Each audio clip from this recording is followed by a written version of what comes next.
He's saying that it's better for you to recite in seclusion. And I think that one of the beautiful things about reciting in seclusion is that the nafs in general, because we live in a world now where we're so conscious of everybody else, right? So it takes away from that concentration of being with Allah subhanahu wa ta'ala. Because in reality, that's really the main goal of everything that we do, is to be with Allah.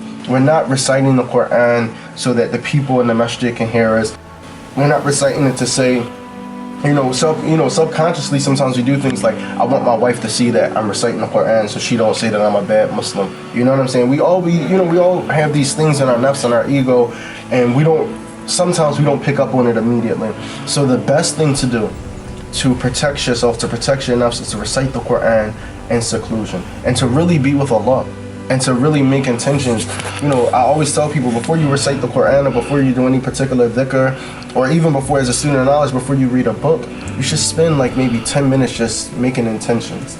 Allah, I intend to recite the Quran. I intend to recite the Quran to attain your pleasure. I intend to recite the Quran to increase my provisions. I intend that the light of the Quran spreads throughout my house and reaches my neighbor's house. You can go on and on and on with your intentions, and innamal a'mal binniyat. Really, actions are based upon intentions. Habib Umar once told us in a gathering, he said, listen, if you come to Tareem with the intentions that you're in Medina, you get the reward for being in Medina.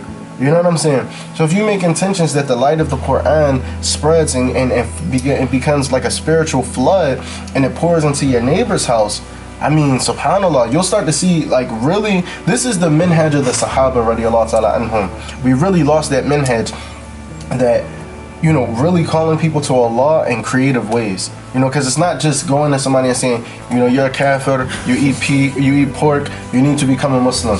No, because we live in a time now where I really think we need to go back to that way of spiritual warfare, where we recite the Quran. For example, let's say you have somebody at your job and they show a small interest towards Islam.